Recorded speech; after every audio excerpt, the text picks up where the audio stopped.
നമസ്കാരം. ഞാൻ മൊയ്തീൻ ഷാ വിഷനിലേക്ക് എല്ലാവർക്കും സ്വാഗതം. ബഹുമാന്യരെ,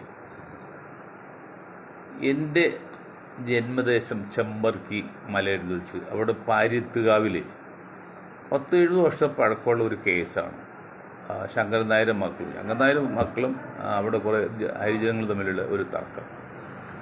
ഇപ്പോൾ ഇതിന് ആനുകൂല്യം കൊടുക്കുന്ന കാര്യമൊക്കെ ധാരണ എത്തിക്കൊണ്ടിരിക്കുകയാണ്. അപ്പോൾ എനിക്ക് പറയാനുള്ളത്, എൻ്റെ നാട്ടുകാരെന്ന നിലയിൽ, നിങ്ങളുടെ നാട്ടുകാരെന്ന നിലയിൽ നിങ്ങളോട് പറയാനുള്ളത്, 3 ഏക്കർ സ്ഥലമാണ് ഇപ്പോഴത്തെ കണ്ടീഷൻ. ഏതാണ്ട് 20 കോടി രൂപ മൂല്യമുണ്ട്. അതിൽ 8 ഫാമിലിക്ക് 5 സെൻറ്റ് വെച്ച് 40 സെൻറ്റ് സ്ഥലം കൊടുക്കാൻ ധാരണ എത്തിയിട്ടുണ്ട് ഗവൺമെൻറ് മുമ്പിൽ ഉടമസ്ഥൻ. അത് ഫ്രണ്ടേജ് വേണം എന്ന് ചോദിക്കുന്നത് ന്യായമല്ല. നിങ്ങൾ ഏതെങ്കിലും ഒരു കോർണർ, ഒരു സൈഡിൽ 5 സെൻറ്റ് വെച്ച് വാങ്ങിച്ച് പ്രശ്നം തീർത്ത് സമാധാനം ജീവിക്കും. ചെറിയ ജീവിതത്തിലുള്ളൂ. അത് പ്രത്യേകം ശ്രദ്ധിക്കണം. ഒരു കാക്കനാട് ഒരു മതസ്ഥാപനം ഒരല്പം സ്ഥലം വഴിക്ക് വേണ്ടി വിട്ടുകൊടുക്കാൻ വേണ്ടി കുറേയധികം കൂടുതൽ സ്ഥലം കയ്യേറിയതിന് ശേഷമാണ് വിട്ടുകൊടുക്കാനുള്ള ധാരണ എത്തിയത്. വിട്ടുകൊടുക്കേണ്ടത് ന്യായമാണ്. അതിന് പകരം കയ്യേറുക എന്നുള്ളത് ശരിയാണോ? ലോകത്തെ ഏറ്റവും വലിയ പരിഷ്കാരികൾ, ഏറ്റവും സ്നേഹമുള്ളവരെന്ന് പറയുന്ന ഈ വിഭാഗം ഇങ്ങനെ തുടങ്ങിയാൽ അത്രയും ബുദ്ധിയും ശക്തിയില്ലാത്തവർ എന്ത് ചെയ്യും? അതൊക്കെ ഒന്ന് ശ്രദ്ധിക്കണം ഭരണാധികാരികളും പിന്നെ മതാധികാരികളും. മറ്റൊന്ന്, ഇപ്പോൾ വെള്ളപ്പള്ളി പറയുന്ന മുസ്ലിം സമുദായം എല്ലാം നേടി എന്ന് പറയുന്ന അതിൽ യാഥാർത്ഥ്യമായിട്ട് ഒരു സത്യമില്ല എന്ന് പറയാൻ ഒറ്റ ഉദാഹരണം പറഞ്ഞു നിർത്തും. ഒരുപാട് വിഷയങ്ങളൊന്നും പറയുന്നില്ല. ആകെ നമുക്ക് സ്കൂള് 8147 അതിൽ 3494 ക്രിസ്ത്യൻ സഭയ്ക്ക്, ഹിന്ദു സഭയ്ക്ക് 3299, മുസ്ലിങ്ങൾക്ക് 1360. ഇത് ആകെയുള്ള വിദ്യാഭ്യാസം 50% ക്രിസ്ത്യൻ സഭയും ഏതാണ്ട് ഒരു 35% ഹിന്ദു വിഭാഗമാണ്. 15% താഴെ മാത്രമാണ് മുസ്ലിങ്ങൾക്കുള്ളത്.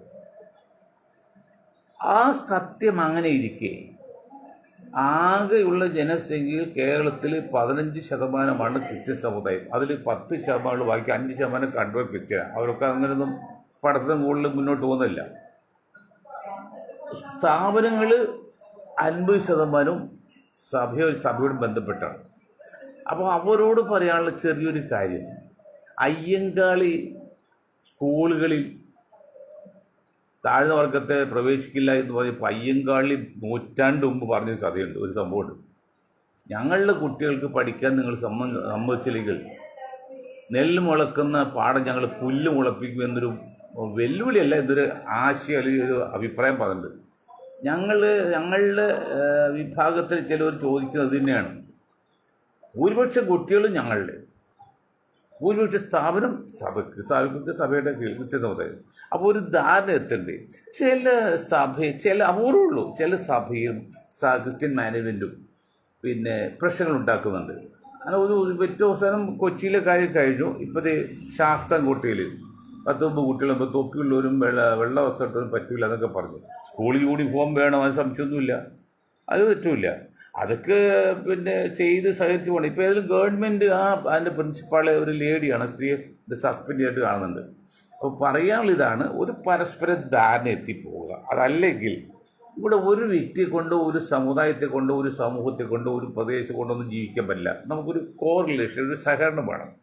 അപ്പോൾ സഹകരിച്ച് മുന്നോട്ട് പോകണം എന്ന് വിനീതമായി അഭ്യർത്ഥിക്കാം. മറ്റൊരു പ്രധാന പോയിന്റ്, വളരെ പ്രധാനപ്പെട്ട, ഇന്ത്യയിൽ പ്രത്യേകിച്ച് ഈ അടുത്ത കാലത്ത് ഒരു സംഘടന രജിസ്റ്റർ ചെയ്യണമെങ്കിൽ മിനിമം 7 ആൾ വേണം. 7 ആൾ മിനിമം ചേർത്ത് ഒരു കമ്മിറ്റിയൊക്കെ ഉണ്ടാക്കി, ബൈലൊക്കെ ഉണ്ടാക്കി രജിസ്റ്റർ ചെയ്ത് കഴിഞ്ഞാൽ മാസത്തിലൊരിക്കൽ കമ്മിറ്റി കൊണ്ടും കൊല്ലത്തിലൊരിക്കൽ സ്റ്റേറ്റ്മെൻറ്റ് ഏൽപ്പിക്കണം, കണക്കാക്കണം. അല്ലെങ്കിൽ ആ സംഘടന നിരോധിക്കും, അതിൻ്റെ ലൈസൻസ് ക്യാൻസലായി പോകും, അല്ലെങ്കിൽ രജിസ്ട്രേഷൻ ക്യാൻസലായി പോകും. അങ്ങനെ ഒരു നിയമമുള്ള ഭാരതത്തിലെ ഇന്ത്യയിൽ 100 വർഷം കഴിഞ്ഞ് സംഘപരിവാറിന് ഒരു രജിസ്ട്രേഷൻ ഇല്ല, അങ്ങനെ ഒരു കടലാസും ഒരു ലെറ്റർപാഡ് വരെ ഇല്ലാതെ ഞങ്ങളാണ് ലോകത്തെ ഏറ്റവും വലിയ സംഘടന എന്ന് അഭിമാനം കൊള്ളുമ്പോൾ എന്ത് നീതിയാണ് സാർ? ഞാൻ പബ്ലിക്കോട് ചോദിച്ചു, RSS ഉൾപ്പെടെയുള്ള പബ്ലിക്കോട് ചോദിക്കുകയാണ്, ഭരണാധികാരികളോട് ചോദിക്കുകയാണ്, മറ്റ് രാഷ്ട്രീയ പാർട്ടികൾ ചോദിക്കുകയാണ്, ഞാനല്ല എൻ്റെ ഗ്രൂപ്പ് ചോദിക്കുകയാണ്. എന്താ കാരണം? അങ്ങനെയാണ് നിയമം ഉള്ളപ്പോൾ സംഘ് പരിവാറിന് രജിസ്ട്രേഷൻ ഇല്ല എന്ന് പറയുന്നത് അഭിമാനമാണോ അതോ ദുരഭിമാനമാണോ? ഇത് ബി ജെ പി ഗവൺമെൻറ് മാത്രമല്ല. ബി ജെ പി ഗവൺമെൻറ് ഇപ്പോൾ 10 വർഷം 12 വർഷമായി മോഡിജി, അതിന് മുമ്പ് 4-5 വർഷം വാജ്പേയി, അങ്ങനെ ഏതാണ്ട് 20 വർഷം 15 വർഷം, ബാക്കി 10-75 വർഷമായില്ലോ. അന്നില്ല കോൺഗ്രസ്സിലായിരുന്നോ? അന്നെല്ലാം കോൺഗ്രസ് ഇതിനു വേണ്ടി ഒരു വിരൽ പോലും അനക്കിയിട്ടില്ല. കാരണം അന്ന് കോൺഗ്രസ്സിൽ പ്രത്യേകിച്ച് നേതാക്കൾ നല്ല ശതമാനം സംഘികളോ അല്ലെങ്കിൽ സംഘാനുഭാവികളാണ്. ഇന്നും അതിനാണ് ചെയ്യുന്നത്. ഇപ്പോൾ കർണാടകയിൽ ഇന്നത്തെ AICC പ്രസിഡന്റ് ഗാർഗയുടെ മകൻ പ്രിയങ്ക ഗാർഗെ കർണാടകയിൽ മന്ത്രിയാണല്ലോ, നേരത്തെ അത് ഇപ്പോഴും അതെ. അദ്ദേഹം പറഞ്ഞ് രജിസ്ട്രേഷൻ വേണം എന്ന് പറഞ്ഞൊരു ശബ്ദം ഉണ്ടാക്കിയിരിക്കുകയാണ്. അത് എങ്ങനെയാണ് കേരളത്തിൽ അതിൻ്റെ അലയൊലി എങ്ങനെ കേരളത്തിൽ ഒരു UDF ഗവൺമെൻറ് ബാധിക്കുമെന്നുള്ള ചിന്തിച്ചാൽ, ഇവിടെ ഏതായാലും സംഘപരിവാറും CPM-ആയിട്ടുള്ള ബന്ധം പറഞ്ഞാണ് അവസരം വോട്ട് മുഴുവൻ വാങ്ങി UDF ജയിച്ചത്. അപ്പോൾ ആ UDF ഇപ്പോൾ അതിനേക്കാൾ ഒരു അടുപ്പമാണ് സംഘപരിവാറായിട്ട്. അപ്പം അങ്ങനെ അടുപ്പമുണ്ടെങ്കിൽ ഇത് കർണാടകയിലെ ആ സംഭവം അത് എല്ലാ സ്റ്റേറ്റും ബാധകമാവുമല്ലോ. എങ്ങനെ പ്രതിഫലിക്കുമെന്നൊക്കെ ചിന്തിക്കണം. വളരെ ശ്രദ്ധിക്കേണ്ട കാര്യമാണ്. കാരണം ന്യായമല്ലേ? നമ്മൾ ലോകനീതി എടുക്കുക അല്ലെങ്കിൽ സാമൂഹ്യ നീതി എടുക്കുക, മറ്റെല്ലാം പോട്ടെ. ഒരു സംഘടന രജിസ്ട്രേഷൻ ഇല്ലാതെ, ഒരു ലെറ്റർ പാഡ് ഇല്ലാതെ, ഒരു കണക്ക് കാണിക്കാതെ ഈ സംഘടനയൊക്കെ കണക്ക് കാണിച്ച് വരുമാനത്തൊക്കെ കണക്കാണെങ്കിൽ എത്ര 1000 കോടി രൂപ ഇപ്പോൾ സർക്കാർ ഖജനാവിൽ കൊടുക്കേണ്ടി വരുമായിരുന്നു. എത്ര 1000 കോടി രൂപയുടെ ഇടപാടാണ് ചെയ്തത്. ലോകത്തെ ഏറ്റവും വലിയ സംഘടനയാണ്. ആ സംഘടന രജിസ്ട്രേഷൻ ഇല്ല എന്ന് പറഞ്ഞാൽ എന്തൊരു അനീതിയും തീവെട്ടുപോലെയാണ്. ഇത്രയും കാലം കോൺഗ്രസ് അതിനെക്കുറിച്ച് ചെരുവില്ല നിൽക്കില്ല. സംഘപരിവാർ അനക്കൂല, പിന്നെ BJP അനക്കൂല. BJP അവരുടെ പോഷ സംഘടനയാണല്ലോ RSS, അപ്പോൾ അനക്കൂല. അപ്പോൾ തെറ്റ് പറയുന്ന കുറ്റം തന്നെ ആ കോൺഗ്രസ് തന്നെയാണ് തുടങ്ങുന്നത്. ഇപ്പോൾ കമ്മ്യൂണിസ്റ്റ് പാർട്ടിയെ നശിച്ച് കാണാൻ ആഗ്രഹിക്കുന്ന കുറേ ആൾക്കാർ ഇന്ത്യയിലുണ്ട്, കേരളത്തിലുണ്ട്. കമ്മ്യൂണിസ്റ്റ് പാർട്ടിക്ക് വേണ്ടി ഓരോ ക്ഷീണവും കണ്ട് ആസ്വദിക്കുന്നവരും ആഘോഷിക്കുന്നവരും അർമാദിക്കുന്നവരുണ്ട്. നിങ്ങളൊരു കാര്യം മനസ്സിലാക്കണം. ഒരു പിണറായി വിജയനോ ഒരു മറ്റൊരു സഖാവ് നമുക്ക് വെറുപ്പ് പോന്നാൽ പക്ഷെ കമ്മ്യൂണിസ്റ്റ് നശിക്കാൻ പാടില്ല. ഞാൻ ചെറിയ ഉദാഹരണം പറഞ്ഞാൽ നിങ്ങൾക്ക് മനസ്സിലാവും. AK ആന്റണി ഒരു കർഷക ബില്ല് കൊണ്ടുവന്ന്, ആ AK ആന്റണി കൊണ്ടുവന്ന കാർഷിക ബില്ലിൽ, കർഷക നിയമത്തിൽ ആ കൃഷിഭൂമിയിൽ തവളയും മത്സ്യത്തെയും പിടിക്കാൻ അവകാശം ജന്മിക്കുകയാണ്. അവസാനം KR ഗൗരിയമ്മ ഒരു ബില്ല് കൊണ്ടുവന്നു, അവിടെ ഒക്കെ മാറ്റിവെച്ച് അതിനുള്ള മീനെല്ലാം അവകാശം കൈവശക്കാരന് തന്നെയാണ്. അപ്പം അതൊക്കെയാണ് കോൺഗ്രസ് സംസ്കാരം. പണ്ടും അത് ഇപ്പോഴത് മാറ്റം വന്നിട്ടൊന്നുമില്ല. ഇപ്പോൾ കൂടുതൽ കോർപ്പറേറ്റുകൾക്ക് ചുറ്റിക്കാണ് കോൺഗ്രസ്. BJP മാത്രമല്ല, കോൺഗ്രസ് തന്നെയാണ്. അത് മനസ്സിലാക്കണം. അപ്പോൾ അടുത്ത കാലത്തായി ഇന്ത്യയിൽ വന്ന മാറ്റത്തിൻ്റെ ഒരു ഫലം കോൺഗ്രസ് വിറ്റു. ഗർ വാപ്പസി എന്ന് BJP പറയുമ്പോൾ, അല്ലെങ്കിൽ സംഘപരിവാർ പറയുമ്പോൾ ഗർ കോൺഗ്രസ് എന്ന് പറഞ്ഞ ഒരു ആശയമൊക്കെ വരുന്നത് നല്ലത് തന്നെയാണ്.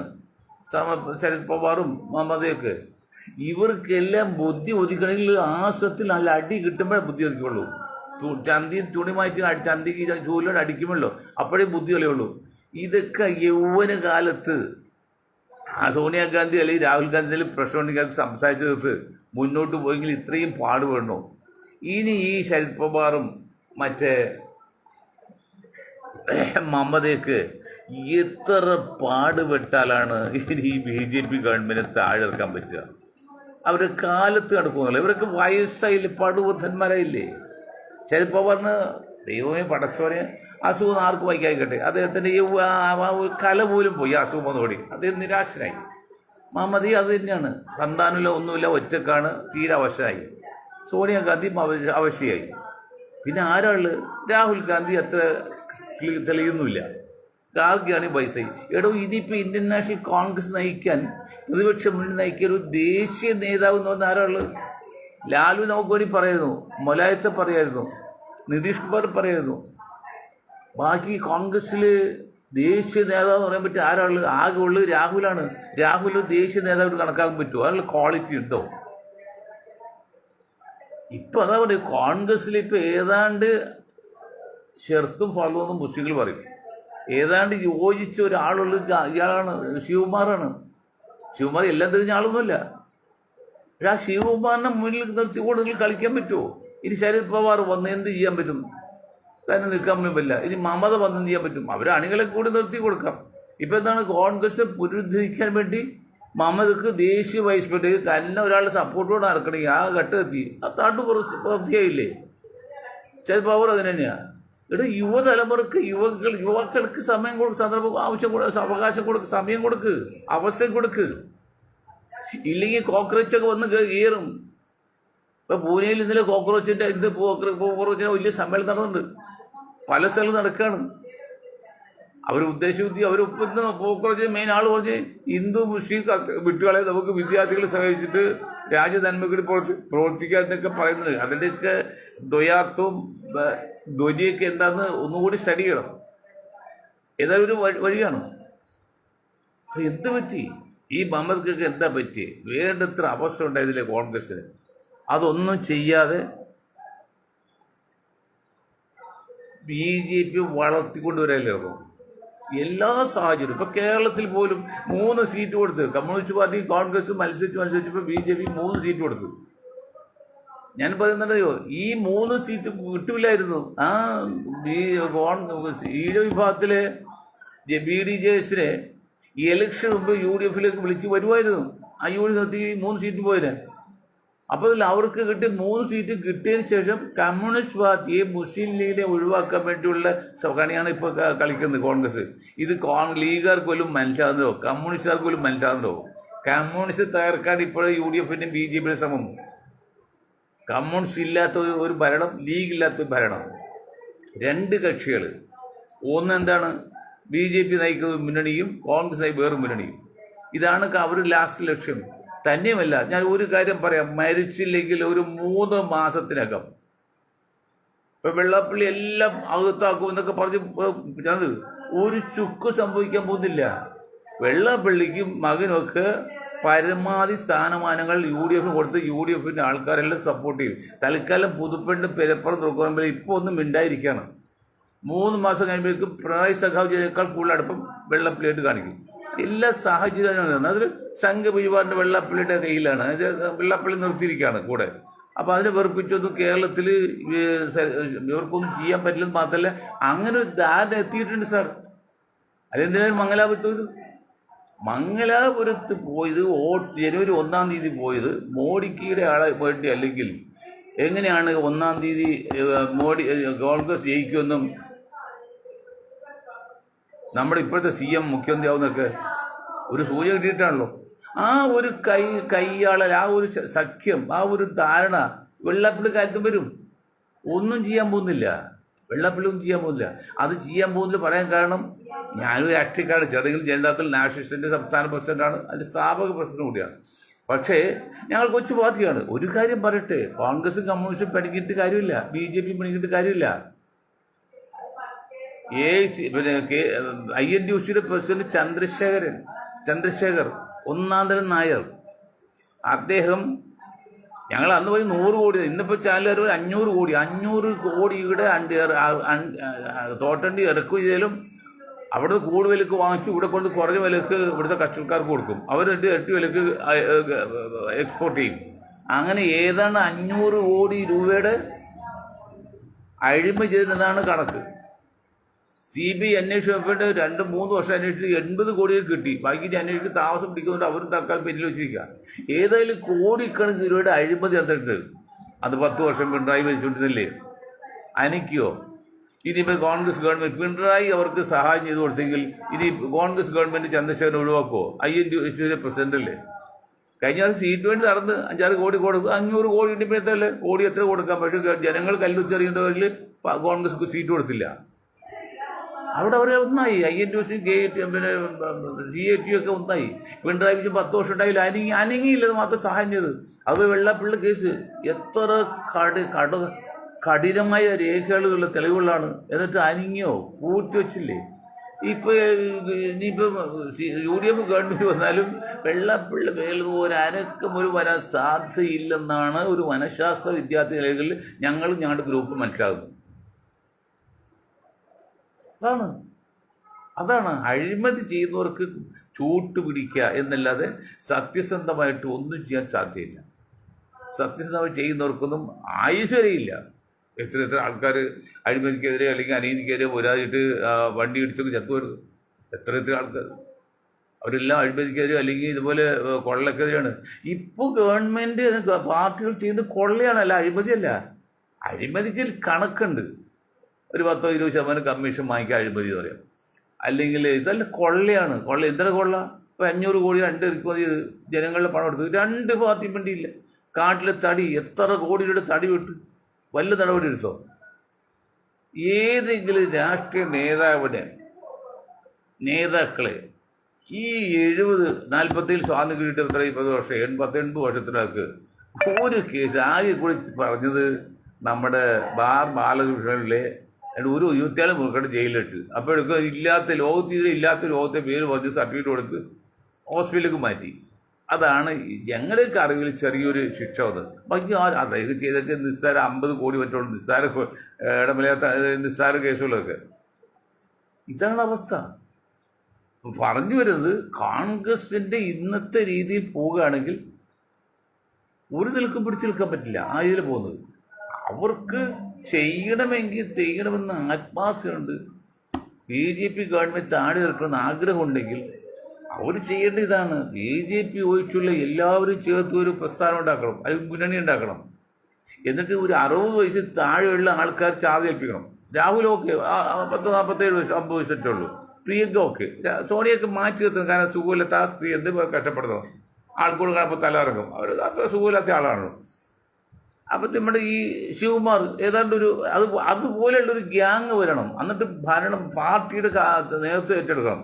എന്നിട്ട് BJP ആയിട്ട് ഫൈറ്റ് ചെയ്യണം. തല്ലാനല്ല പറഞ്ഞത്. ഫൈറ്റ് ചെയ്തിട്ട് സത്യസന്ധമായി വോട്ട് കളിച്ചിട്ട് ഭൂരിപക്ഷം കിട്ടാണ്ട് അവർ ഭരിക്കട്ടെ. ഭൂരിപക്ഷം കാണി കോൺഗ്രസ് മുന്നണി ഭരിക്കട്ടെ. എല്ലാവർക്കും ഇഷ്ടമാണെങ്കിൽ രാഹുൽ പ്രധാനമന്ത്രിയായിട്ടാലും ആർക്കും ഇഷ്ടക്കുറവൊന്നുമില്ല. രാഹുൽ പ്രധാനമന്ത്രി ആകണ്ടെന്നുള്ള നിർബന്ധ ബുദ്ധിയൊന്നും ആർക്കുമില്ല. അതുപോലെ ആകണമെന്ന് നിർബന്ധവുമില്ല. വളരെ കുറച്ച് കോൺഗ്രസ്സുകാർ മാത്രമേ ഉള്ളൂ. ബാക്കിയുള്ളവർക്കും ആകണം നിർബന്ധ ബുദ്ധിയില്ല, ആകണ്ട നിർബന്ധ ബുദ്ധിയില്ല. അവർ കഴിവ് തെളിയിക്കട്ടെ. ഇതൊക്കെ വെച്ച് നോക്കണ്ടോ? ഇതിപ്പോൾ നടക്കുന്ന ലോകത്ത് പ്രതി ഇന്ത്യയിൽ അല്ലെങ്കിൽ കേരളത്തിൽ നടക്കുന്ന മുഴുവൻ രാഷ്ട്രീയക്കാർ ചെയ്യുന്ന മുഴുവൻ അഴിമതിയും കുറ്റവും കുറവാണ്. ഇപ്പോൾ മുഖ്യമന്ത്രിയുടെ വളരെ അടുത്ത സുഹൃത്താണ് ഒരു വക്കീല് കോടികൾ വാങ്ങുന്നതൊക്കെ പറഞ്ഞാൽ പരാതി ഒന്നും ജോലിക്കാര്യത്തിൽ ഹൈക്കോടതി ജോലിക്കാര്യത്തിലൊക്കെ ഞാനാണ് CM-ൻ്റെ ആൾ, ഞാൻ മുമ്പിൽ കേൾക്കുള്ളൂ എന്നൊക്കെ പറഞ്ഞ് ചാനലിൽ ചർച്ച ചെയ്യുന്നത് അസൂയകൾ കൊണ്ടായിരിക്കാം. സതീഷെ കുറിച്ച് അസൂയ ഉണ്ടാവില്ല, സ്വാഭാവികമായിട്ടും. പാമ്പിൻ്റെ ഏരിയയാണ് തവളയെ രക്ഷിക്കും പാമ്പിന് ഇഷ്ടമാവും. പാമ്പ് തവളയേക്കാൾ ശക്തനല്ലേ. അപ്പോൾ അതുകൊണ്ട് ഇങ്ങനെ ചില നിയമങ്ങൾ ഉണ്ടാക്കുന്ന ഭരണാധികാരികൾക്ക്, ജഡ്ജിമാർക്കാണെങ്കിലും പോലീസ് ഉദ്യോഗസ്ഥന്മാർക്കാണെങ്കിലും രാഷ്ട്രീയ നേതാക്കൾക്കാണെങ്കിലും ശത്രുക്കളുണ്ടാവും. അത് തെറ്റുന്നില്ല. അവർക്ക് 2 സംരക്ഷണം കൊടുക്കും, അതും തെറ്റില്ല. അപ്പോൾ ഏതൊരു മനുഷ്യരെ കൊണ്ട് പറയിപ്പിക്കരുത്. അതാണ് വേണ്ടത്. അതും ചെയ്യണം. അതുകൊണ്ട് മുസ്ലിം ലീഗിനോട് പ്രത്യേകം പറയാനുള്ളത്, നിങ്ങളുടെ നില ഭദ്രമല്ല. നിങ്ങളെ പേര് മാറ്റി എത്രയും പെട്ടെന്ന് ഒരു ദേശീയ താലിൽ എത്തണം. അതല്ലെങ്കിൽ വളരെ അപകടത്തിലേക്ക് പോകുന്നത്. 6 മാസത്തിനകം ഇന്നത്തെ രീതി പോലെ 6 മാസത്തിനകം CPI ഏതാണ്ട് കോൺഗ്രസ് മുന്നിൽ വരികയും BDJS മുന്നിൽ ചേർക്കുകയും ചെയ്താൽ പിന്നെ ലീഗിൻ്റെ ആവശ്യമില്ല. അങ്ങനെയൊക്കെ കണക്കൂട്ടുന്നുണ്ട് കുഞ്ഞാക്ക. നിങ്ങൾ മനസ്സിലാക്കിയില്ലെങ്കിൽ നിങ്ങൾ മണ്ടനാവും. അതുകൊണ്ട് നിങ്ങൾ എത്രയും പെട്ടെന്ന് പേര് മാറ്റിയ മുസ്ലിം എന്ന പേര്, ജാതി പേര് പാർട്ടിയിൽ മാറ്റി ദേശീയ താലിൽ നിന്നുകൊണ്ട് മുന്നണിയിൽ നിന്ന് ഒരു മുന്നണി പ്രസ്ഥാനമായിട്ട് പോകും. അല്ലെങ്കിൽ തന്നെ നിങ്ങൾക്ക് പാർട്ടിയിൽ 1-ാം സ്ഥാനമാകാം. കാരണം 3-1 ജനസംഖ്യയുണ്ട് ഇന്ത്യയിൽ, കേരളത്തിലെ മുസ്ലിങ്ങൾ. അതേ കുട്ടികളുണ്ടല്ലോ, ഈ പറഞ്ഞ സഭയുടെ സ്കൂളിലും കോളേജിലും ഒക്കെ പഠിക്കുന്ന കുട്ടികൾ നല്ല ശതമാനം മുസ്ലിങ്ങളാണ്. അത് മനസ്സിലാക്കണം. അപ്പം മാന്യമായിട്ടല്ല എങ്കിൽ അന്ന് അയ്യങ്കാളി പറഞ്ഞ പോലെ ഭാഷ ഇന്ന് മൊയ്തീൻ ഷാക്ക് പറയേണ്ടി വരുന്നു. മൊയ്തീൻ ഷായുടെ ഗ്രൂപ്പിൽ പറയേണ്ടി വരുന്നു. എന്താണ്, ഞങ്ങളുടെ കുട്ടികളെ നിങ്ങൾ സ്കൂളിൽ പഠിപ്പിക്കാൻ സമ്മതിച്ചില്ലെങ്കിൽ നെല്ല് വിളയുന്ന പാടം ഞങ്ങൾ പുല്ല് വിളയിക്കുമെന്ന് അയ്യങ്കാളി പറഞ്ഞു ഏതാണ്ട് 100 വർഷം മുൻപ്. ഇത് 2026 ജൂൺ മാസം 12-ാം തീയതി മൊയ്തീൻ ഷായുടെ ഗ്രൂപ്പ് വന്നതാണ്. ഞങ്ങളുടെ കുട്ടികളെ നിങ്ങൾ പല സ്ഥാപനങ്ങളിൽ ചേർക്കാൻ വിസമ്മതം കാണിച്ചാൽ നിങ്ങളുടെ സ്ഥാപനം പൂട്ടേണ്ടി വരും. വേറെ തല്ലുണ്ടാക്കിയല്ല, കുട്ടിയില്ലാതല്ലോ. ജനസംഖ്യ എടുക്കുന്ന ഇവിടെയല്ലേ, വിദ്യാർത്ഥികൾക്ക് കൂടെ ഇവിടെയല്ലേ. കാരണം ഇപ്പോൾ 30% കിടപ്പുണ്ട്, മറ്റ് 10% ഉള്ളൂ. 20% വ്യത്യാസമല്ലേ. ഹിന്ദുക്കളാണെങ്കിൽ അവർക്ക് ആവശ്യത്തിന് സ്കൂളും ഉണ്ട്, അപ്പോൾ അവർക്ക് പോകുമല്ലോ. അതുകൊണ്ട് മുസ്ലിം കുട്ടികളെ ഇനിയെങ്കിലും ഏതെങ്കിലും വിഭാഗം, ഹിന്ദു വിഭാഗമാണെങ്കിലും സഭ വിഭാഗമാണെങ്കിലും ചേർക്കുന്ന കാര്യത്തിൽ അശ്രദ്ധ കാണിക്കരുത് എന്ന് പറയാണ്. പക്ഷേ ഹിന്ദു വിഭാഗത്തിൽ ഇതുവരെ അങ്ങനെ കുട്ടികൾ ചേർക്കുന്ന കേസ് വന്നു കേട്ടിട്ടില്ല. ഈ സഭയുടെ സ്കൂളാണ് ഈ പ്രശ്നം ഉണ്ടാകുന്നത്, അല്ലെങ്കിൽ ക്രിസ്ത്യൻ മാനേജ്മെൻറ്റാണ്. അത് വേണ്ട എന്ന് പറഞ്ഞുകൊണ്ട് ഞാൻ എൻ്റെ വാക്കുകൾ നിർത്താൻ നിങ്ങൾക്ക് ഒരായും നന്ദി. ജയ് ഹിന്ദ്.